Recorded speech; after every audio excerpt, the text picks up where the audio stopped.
1980s की one of the best sci-fi mystery horror film है। इस मूवी का नाम है द थिंग, जो कि 1982 में रिलीज की गई थी। इसको डायरेक्ट किया है जॉन कारपेंटर ने and it's written by Bill Lancaster. इस फिल्म की IMDb रेटिंग बहुत ही ज्यादा खतरनाक है, जो कि है 8.1 स्टार्स आउट ऑफ 10 और होनी भी चाहिए क्योंकि इट्स टोटली वर्थ इट। इस फिल्म को जॉन डब्ल्यू कैम्पबेल जूनियर के नोवेला हु गूज देयर से इंस्पायर्ड होकर बनाया गया था। द थिंग मूवी की खास बात ये है कि इसको 1982 में तो कुछ ज्यादा ही नेगेटिव रिव्यूज मिले थे, लेकिन पास्ट 20 इयर्स में इस फिल्म ने बहुत ही ज्यादा पॉपुलैरिटी बटोरी और एक कल्ट क्लासिक मूवी सभी के लिए बन गई। अब द थिंग मूवी के नाम से एक प्रीक्वल भी है और वो भी काफी अच्छा है, जिसमें इस फिल्म की एक बैक स्टोरी बताई गई है। अब एक्सप्लेनेशन को शुरू करने से पहले आपको मैं सभी के नेम्स एक बार बता देता हूँ, क्योंकि मैं मोमेंट और सीन के हिसाब से हर किसी का नाम लूंगा, तो आपको कंफ्यूजन ना हो, इसलिए आप नेम्स को ध्यान से देख और समझ लीजिए। तो यहाँ पर 12 मेंबर्स की एक टीम थी जो कि रिसर्च के लिए अंटार्कटिका में रह रहे थे फ्रॉम डिफरेंट फील्ड्स। सबसे पहले है टीम लीडर गैरी, मैक्रेडी था helicopter pilot, doctor Copper, biologist Blair, उनका assistant Fuchs, kitchen operator Nauls, dogs को संभालने के लिए Clark, radio operator Windows, meteorologist George Bennings, geologist Vance Norris, यहाँ का मैकेनिक था चाइल्ड्स और उसका असिस्टेंट पॉल्मर। तो फिल्म की शुरुआत में हम एक स्पेसशिप को धरती पर कई हजारों साल पहले क्रैश होता हुआ देखते हैं। देन अंटार्कटिका 1982 में हम एक नॉर्वेजियन हेलीकॉप्टर को एक हस्की डॉग का पीछा करते हुए देखते हैं, जो कि इस डॉग को मारने की कोशिश कर रहा था। शुरू में तो ऐसा लगता है कि वो इसका शिकार कर रहे हैं जस्ट फॉर फन, लेकिन बात इससे कई ज्यादा गहरी थी। अब Norwegian helicopter American research base outpost 31 के पास पहुँच जाता है, जहाँ पर 12 लोगों की टीम थी जो कि इस हेलीकॉप्टर को देखने लगते हैं। अब ये हस्की डॉग अमेरिकन के पास आ जाता है बचने के लिए और नॉर्वेजियन हेलीकॉप्टर लैंड होते ही उसमें से 2 लोग बाहर निकलते हैं, एक जिसके पास राइफल थी और दूसरा जो कि इस डॉग को एक ग्रेनेड से ब्लास्ट करने के चक्कर में खुद की और इस हेलीकॉप्टर की जान गंवा बैठता है। बट राइफल वाला नॉर्वेजियन व्यक्ति इन सभी से इस डॉग के बारे में उन सभी को नॉर्वेजियन भाषा में वार्न करने की कोशिश करता है, लेकिन वो कुछ भी नहीं समझ पाते, जिस दौरान गोली चलाने के चक्कर में वो बेनिंग्स के लेफ्ट पैर को इंजर्ड कर देते हैं, जिसके चलते सेल्फ डिफेंस में कैंप लीडर गैरी उस पर गोली चला देता है और नॉर्वेजियन राइफलमैन की वहीं ऑन द स्पॉट मौत हो जाती है। अब नॉर्वेजियंस के डॉग पर हमला करने की वजह को जानने के लिए पायलट मैक्रेडी और उनका डॉक्टर कॉपर तूफान में भी उनके रिसर्च कैंप बेस पर जाते हैं, जहां पर उनको हर तरफ एक्सप्लोजन्स, वॉल्स में बुलेट फायरिंग और आग लगने के हिंट्स दिखाई देते हैं। वहां पर एक दीवार पर खून लगी हुई एक्स भी उनको दिखती है। वहां पर सभी लोग मारे जा चुके थे, जिसमें से एक ने खुद को रेडियो रूम में बांध कर मार लिया था। मैक्रेडी और कॉपर और छानबीन करते हैं, जिस दौरान उनको एक बहुत बड़ा एम्प्टी आइस बॉक्स दिखता है, जो कि सेंटर से होलो था, और बाहर की तरफ उनको बर्फ में एक ट्विस्टेड क्रीचर दिखता है, जो कि ना ही कोई बीस्ट था और ना ही कोई इंसान। वो Norwegian research papers, video recorder और इस ट्विस्टेड बॉडी को अपने साथ अपने बेस कैंप में लेकर आते हैं, जहां पर उन पर बायोलॉजिस्ट ब्लेयर एक ऑटोप्सी करता है, जहां उनको एक आम इंसान के इंटरनल ऑर्गन्स नजर आते हैं, यानी कि बस बॉडी अजीब थी लेकिन अंदर से वो ह्यूमन थे। अब यहाँ पर सभी लोग कंफ्यूजन में इसलिए थे कि एक इंसान इस तरह से दो मुखी कैसे हो सकता है। हम इस हस्की डॉग को पूरे कैंप बेस में इधर से उधर घूमते हुए भी देखते रहते हैं और इस डॉग को देखते ही पता चलता है कि यहाँ पर कुछ ना कुछ गड़बड़ जरूर है। खैर अब उसी रात डॉग हैंडलर क्लार्क के द्वारा इस हस्की डॉग को बाकी सभी डॉग्स के साथ में कनल में डाल दिया जाता है, लेकिन तभी अचानक से ही सभी डॉग्स इस नए हस्की डॉग को देखकर गुर्राने लगते हैं और फिर ये डॉग अपना असली रूप दिखाता है। ये एक खतरनाक क्रीचर में तब्दील हो जाता है, जो कि बाकी सभी डॉग्स को जिंदा निगलने की कोशिश करता है। क्लार्क इस चीज को देखकर बाकी सभी को इन्फॉर्म करता है और वो इस क्रीचर को फायर गन की मदद से जला देते हैं, जिस बीच मैक्रेडी गन फायर से एक डॉग को भी जान से मार देता है एंड क्लार्क स्टॉप्स हिम। ये सब आग को बुझाते हैं और फिर ब्लेयर इस क्रीचर की ऑटोप्सी परफॉर्म करता है, जिस दौरान वो इस चीज की मिस्ट्री को रिवील करता है कि ये जो क्रीचर है वो एक तरह की एलियन लाइफ फॉर्म है, जो कि दूसरों को पूरी तरह से इमिटेट कर सकता है। वो किसी भी लिविंग ऑर्गेनिज्म को पकड़ के उसी का शेप ले सकता है बाय ईदर डाइजेस्टिंग देम और डिसॉल्विंग देम। इस क्रीचर का फेस एक बहुत बड़े डॉग जैसा था, क्योंकि वो डॉग्स को डाइजेस्ट कर ही रहा था, बट इन्होंने बीच में ही इस क्रीचर को रोक दिया। उसके पेट में हम एक डॉग को भी देखते हैं और वो उसको डाइजेस्ट करने ही वाला था। ये सब अब नॉर्वेजियन टेप्स को देखते हैं, जिसके अंदर कुछ लोग आइस में किसी चीज को घेर के खड़े होते हैं और फिर उसको थर्माइट्स की मदद से बाहर निकालने की कोशिश करते हैं। ये सब इस मोमेंट पर शॉक्ड थे कि ऐसा हो कैसे सकता है। उसी शाम मैक्रेडी, पार्मर और नॉरिस नॉर्वेजियन बेस कैंप की तरफ जाते हैं, जहाँ पर उनको एक बहुत बड़ी एलियन स्पेसशिप दिखाई देती है, जहाँ पर वो इस स्पेसशिप को टॉप से खुला हुआ देखते हैं। नॉरिस का ये अंदाजा था कि ये स्पेसशिप यहाँ पर कम से कम पिछले 1 लाख साल से है। वही पास में उनको एक स्क्वायर गड्ढा भी दिखाई देता है, जहाँ से इस क्रीचर को निकाला गया था और कैंप बेस के अंदर इनको जो होलो आइस ब्लॉक मिला था वो इसी का हिस्सा था। अब वापस आकर मैक्रेडी का ये कहना था कि नॉर्वेजियंस ने इस क्रीचर को जगा दिया होगा और फिर उसने ही सभी को जान से मार दिया। शुरू में जो 2 नॉर्वेजियन लोग यहाँ पर आए थे वो यही चीज इनको बताना चाहते थे कि ये कोई डॉग नहीं है बल्कि की एक एलियन लाइफ फॉर्म है और इसी कारण से वो इस डॉग को मारना चाहते थे क्योंकि इस एलियन ने उनके सभी साथियों को मार दिया था। अब उसी रात ब्लेयर इस क्रीचर के सेल्स को स्टडी करके ये प्रिडिक्ट करता है कि उनके कैंप के अंदर कोई ना कोई इन्फेक्ट हुआ है। इसके 75% चांसेस है और अगर ये क्रीचर यहाँ से बाहर कहीं भीड़ भाड़ वाले इलाके में पहुँच गया तो मात्र 3 साल में ही ये पूरी धरती को इन्फेक्ट कर देगा। कुछ याद आया? टीम अब ये डिसाइड करती है कि वो इस क्रीचर के बचे हुए हिस्सों को स्टोर रूम में रख देंगे जहाँ पर विंडोज और बेनिंग्स थे। और तभी असिस्टेंट बायोलॉजिस्ट फ्यूक्स मैकरेडी को पर्सनली बताता है कि ब्लेयर कुछ दिनों से अजीब सा बिहेव कर रहा है और वो अपने रूम से बाहर नहीं आना चाहता। उसको कहना था कि उसके पास ब्लेयर की एक नोटबुक है और उसका ये कहना है कि इस क्रीचर ने पूरे स्पेस में बहुत से प्लैनेट्स पर लाइफ फोर्स खत्म की होगी by imitating 1000 other life forms. MacReady ये सब सुनने में इंटरेस्टेड नहीं था, लेकिन एक बात उसको खटक जाती है जब फ्यूक्स उसको ये बताता है कि ब्लेयर का मानना है कि जले हुए क्रीचर्स के हिस्से जो थे उनके अंदर सेल्स जो है वो अभी भी जिंदा है और पूरे ग्रुप को इस चीज से खतरा हो सकता है। अब इतने में ये दोनों एक्शन लेते हैं कि तभी स्टोर रूम में विंडोज के सामने ही बेनिंग्स को ये क्रीचर इमिटेट करने लगता है। अब जितने में विंडोज सभी को बुला के लाता उतने में बेनिंग्स वहाँ से उठकर बाहर भागने लगता है, बट सभी लोग उसको वहाँ पर घेर लेते हैं और हम यहाँ पर इमिटेशन प्रोसेस को ऑलमोस्ट पूरा होता हुआ देखते हैं। लेकिन बेनिंग्स के हाथ अभी भी इस क्रीचर जैसे थे और सभी को देखकर ये क्रीचर बहुत तेज तेज चिल्लाता है। लेकिन तभी मैकरेडी और टीम बेनिंग्स को जिंदा जला के वहीं बर्फ में दफना देते हैं।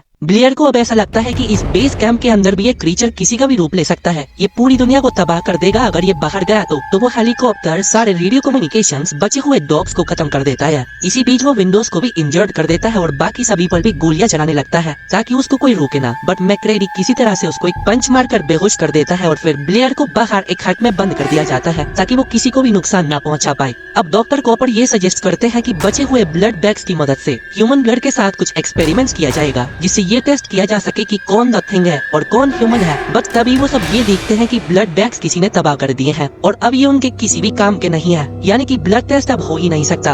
अब डॉक्टर कॉपर और गैरी पर सब शक करते हैं क्योंकि कीज का एक्सेस उन्हीं दोनों के पास था, बट वो दोनों क्लार्क को जिम्मेदार मानते हैं क्योंकि डॉग्स के साथ वही रह रहा था, जिसके चलते सभी में आपस में ही बहस होने लगती है। तो मैकरेडी इन तीनों को ही क्वारंटीन करने को बोलता है और वो अब इस ग्रुप का न्यू लीडर टाइप बन जाता है। ऐसा सब उसकी बात मानते हैं। अब अचानक से ही एक स्टोर्म इनके बेस कैंप को हिट करता है जिससे बाहर का तापमान नेगेटिव में चला जाता है। सब लोग एक दूसरे से दूर रहने लगते हैं और कोई भी किसी पर ट्रस्ट नहीं करता। मीनवाइल हम फ्यूक्स और मैकरेडी को आपस में बात करते हुए देखते हैं, जहाँ पर फ्यूक्स का ये कहना था कि सब लोग खुद ही अपना खाना बनाएंगे और सिर्फ कैन से ही खाएंगे क्योंकि एक सिंगल टिश्यू या फिर सेल के जरिए भी ये क्रीचर खुद को इमिटेट कर सकता है। तो यहाँ पर एक चीज थी कि अगर ये डायरेक्टली किसी को डाइजेस्ट करने की कोशिश करे तो वो विद इन मिनट्स इमिटेट कर सकता है, लेकिन अगर सेल या टिश्यू के जरिए होगा तो उस प्रोसेस में थोड़ा टाइम लगेगा। लेकिन ये ज्यादा डेंजरस है एज किसी को कुछ भी पता नहीं चलेगा और ये क्रीचर इंसान या जानवर को अपने काबू में कर लेगा। और मुझे ऐसा लगता है कि इस बेस कैंप के अंदर में कई लोगों के साथ ऐसा हो रहा होगा। अब फ्यूक्स इन सब चीजों पर रिसर्च कर ही रहा था कि तभी अचानक से ही इन्फेक्टेड हुआ कोई व्यक्ति लैब की लाइट्स कट कर देता है और उसको पकड़ने की कोशिश में फ्यूक्स बाहर जाता है। अब मैकरेडी, नॉल्स और विंडोज बाहर शैक को देखने जाते हैं लाइट्स को चेक करने, क्योंकि मैकरेडी ने एक दिन पहले लाइट्स बंद की थी, बट वो लाइट फिर से ऑन कैसे हो गई। अब इन तीनों को वहाँ पर बर्फ के अंदर फ्यूक्स की जली हुई बॉडी मिलती है अलोंग विद स्पेक्टेकल्स। अब ये लोग अंदाजा लगाते हैं कि या तो इन्फेक्टेड हुए इंसान ने इसको मार दिया होगा या फिर उसको जलाने के चक्कर में ये खुद जलकर मर गया, या फिर ये इन्फेक्ट हो गया होगा जिसके चलते उसने खुद सुसाइड कर लिया। अब होता ये है कि विंडोज वापस अंदर आ जाता है, बट मैकरेडी और नॉल्स शैक की तरफ चेक करने जाते हैं, लेकिन 45 मिनट्स के बाद में नॉल्स वापस कैंप में आ जाता है जिसकी हालत ठंड से बहुत खराब थी। वो बताता है कि उसको बाहर मैकरेडी की एक टी शर्ट मिली है जिसके अंदर कई सारे होल्स हैं और हो सकता है कि इस चीज ने मैकरेडी को काबू कर लिया होगा। कुछ ही देर के बाद में हम मैकरेडी को खिड़की तोड़कर अंदर आता हुआ देखते हैं और उसके हाथ में डायनामाइट था ताकि कोई भी उसके करीब ना आ पाए। अब मैकेनिक, चाइल्ड्स और बाकी सब उसको शांत करने की कोशिश करते हैं, जिस बीच नॉरिस को एक हार्ट अटैक आता है और वो वहीं पर कोलैप्स हो जाता है, जिसके चलते सब शांत हो जाते हैं और नॉरिस को डॉक्टर कॉपर डिफिब्रिलेटर पैड्स के जरिए शॉक देते हैं ताकि उसकी हार्ट बीट को रिवाइव किया जा सके। लेकिन टू देयर शॉक नॉरिस की चेस्ट में एक मॉन्स्ट्रस माउथ बन जाता है और उसी बीच डॉक्टर कॉपर के हाथों को खा लेता है, लाइक लिटरल वे में रिप ऑफ होना। अब नॉरिस के चेस्ट के अंदर से उसी का मॉन्स्ट्रस रूप निकलता है जो कि काफी सही काम मेकअप आर्टिस्ट के हिसाब से किया गया है अकॉर्डिंग टू द 1982। खैर मैकरेडी अब फ्लेम थ्रोअर से नॉरिस को जला देता है, बट उसके सर का एक हिस्सा अलग हो गए खुद में ही एक स्पाइडर जैसा क्रीचर बन जाता है which reminds me of penny-wise. वो अब इस चीज को देखकर शॉक थे कि ये चीज खत्म होने का नाम ही नहीं ले रही थी, बट मैकरेडी इसको भी जलाकर राख कर देता है। अब मैकरेडी फिर से टीम का लीडर बन जाता है और वो सभी मैकरेडी को बांध देता है और 1 बाय 1 सभी का ब्लड सैंपल लेकर एक टेस्ट करता है। उसका कहना था कि ये क्रीचर हमेशा खुद को बचाने की कोशिश करता है। इनफैक्ट इस क्रीचर का ब्लड भी खुद को बचाने की कोशिश में रिएक्ट जरूर करेगा, बट इसी बीच क्लार्क उस पर आकर अटैक करने की कोशिश करता है, जिसके चलते मैकरेडी को क्लार्क पर शूट करना पड़ता है, मीनिंग कि ही इज डेड नाउ। अब वही कॉपर वायर को गर्म करके 1 बाय 1 सभी का टेस्ट करता है कि खुद को बचाने के चक्कर में इस क्रीचर का ब्लड ट्रांसफॉर्म जरूर होगा। और हाँ, यहाँ पर कॉपर और क्लार्क का भी टेस्ट किया जाता है। विंडोज का टेस्ट सबसे पहले होता है, बट वो एक ह्यूमन साबित होता है। गैरी का ये कहना था कि ये टेस्ट बेकार है और मैकरेडी को गैरी पर शक था कि वो ये क्रीचर हो सकता है, लेकिन ऐसा नहीं होता। बट तभी वो पार्लमन का ब्लड टेस्ट करता है और बस ये ब्लड खुद को बचाने के चक्कर में रिएक्ट करता है और तभी हम पार्लमन को चेंज होता हुआ देखते हैं। मैकरेडी की फायर गन के अंदर कुछ दिक्कत हो जाती है, जिसके चलते वो काम नहीं करती और ये क्रीचर भयानक रूप में ट्रांसफॉर्म होकर विंडोज को जिंदा ही निगलने लगता है। जिस दौरान विंडोज की फायर गन लेकर मैकरेडी पार्लमर के क्लोन को जला देता है और बचने के चक्कर में वो बाहर बर्स में भागता है, बट एक डायनामाइट से वो उसको खत्म कर देता है और अंदर आकर उसको विंडोज को भी जलाकर मारना पड़ता है, एज उसका भी ट्रांसफॉर्मेशन शुरू हो गया था। मैकरेडी, गैरी, चाइल्ड्स, नॉल्स और बाहर टूल शेड में बंद बायोलॉजिस्ट ब्लेयर। अब चाइल्ड्स को वो यहाँ पर सिक्योरिटी के तौर पर छोड़कर ब्लेयर का ब्लड टेस्ट करने जाते हैं, बट वहाँ पर ब्लेयर कहीं भी उनको नजर नहीं आता। देन उनको वहाँ पर एक छोटा सा होल दिखता है, जहाँ पर अंडरग्राउंड में ब्लेयर एक स्पेसशिप खुद के भागने के लिए बना रहा था। वो अब डिसाइड करते हैं कि ब्लेयर आखिरी क्लोन है और वो खुद को फ्रीज करना चाहता है ताकि सर्वाइवर टीम आए और उसको बचा ले, क्योंकि अब जो स्टोन यहाँ पर हिट करेगा उससे बाहर का तापमान -100 डिग्री हो जाएगा, जिससे कोई भी इंसान जिंदा नहीं रह सकता, बट ये क्रीचर जिंदा रह सकता है। उनका प्लान था कि वो इस जगह को तबाह कर देंगे और आग लगा देंगे ताकि ये क्रीचर बच ना पाए। खैर, नॉल सब चाइल्ड्स को किसी का पीछा करते हुए देखता है और बाकी सभी को इस चीज को बताता है। ये सब अब TNT,